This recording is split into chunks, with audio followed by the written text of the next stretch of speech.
ବାପା, ତୁମେ କେବେ ଧନୀ ନଥିଲ, କିନ୍ତୁ ମୋ ସ୍ୱପ୍ନକୁ କେବେ ଗରିବ ହେବାକୁ ଦେଲନି। ତୁମ ପକେଟରେ ଟଙ୍କା କମ୍ ଥିଲା, ହେଲେ ମୋ ଆବଶ୍ୟକତା କେବେ କମ୍ ପଡ଼ିନି। ପୂଜାରେ ମୋ ପାଇଁ ନୂଆ ଡ୍ରେସ୍ ଆସିଲା, କିନ୍ତୁ ତୁମେ ପୁଣି କହିଲ ମୋର ପୁରୁଣାଟା ଏବେ ବି ଭଲ ଅଛି।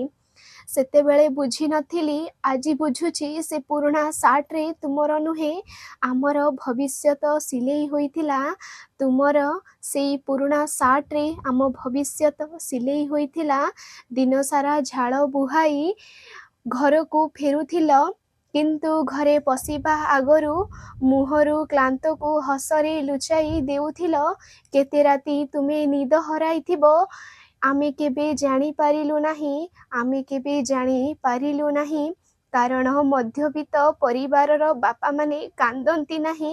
ସେମାନେ କେବଳ ନିଜର ଲୁହକୁ ହୃଦୟ ଭିତରେ ଲୁଚାଇ ରଖନ୍ତି।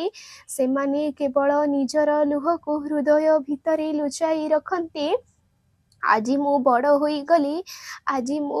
ହୋଇଗଲି, ଏବେ ବୁଝୁଛି ମୋ ସ୍ୱପ୍ନର ପ୍ରତ୍ୟେକ ଉଚ୍ଚତାର ପଛରେ ତୁମର ହଜାର ତ୍ୟାଗ ଲୁଚିଥିଲା।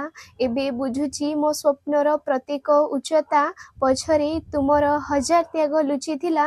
ବାପା, ଯଦି କେବେ ମୋ ଆଖିରେ ଲୁହ ଆସେ, ତାହାର କାରଣ ଦୁଃଖ ନୁହେଁ, କାରଣ ଆଜି ବୁଝିପାରୁଛି ମୋ ଜୀବନର ସବୁଠାରୁ ବଡ଼ ହିରୋ କୌଣସି ସିନେମାର ନାୟକ ନୁହେଁ, ସେ ହେଉଛନ୍ତି ମୋର ମଧ୍ୟବିତ୍ତ ଘରର ବାପା। ବାପାଙ୍କ ଭଲ ପାଇବାର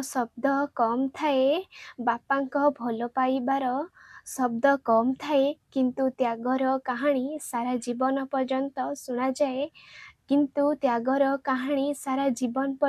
ଶୁଣାଯାଏ। ମୋ ବାପାଙ୍କ ପାଇଁ ଜଗନ୍ନାଥଙ୍କ ନିକଟରେ ମୋର ଏତିକି ବିନତି, ସେମାନେ ସବୁବେଳେ ହସ ଖୁସି ଓ ସୁସ୍ଥରେ ଜୀବନ ଯାପନ କରନ୍ତୁ। Happy fathers day.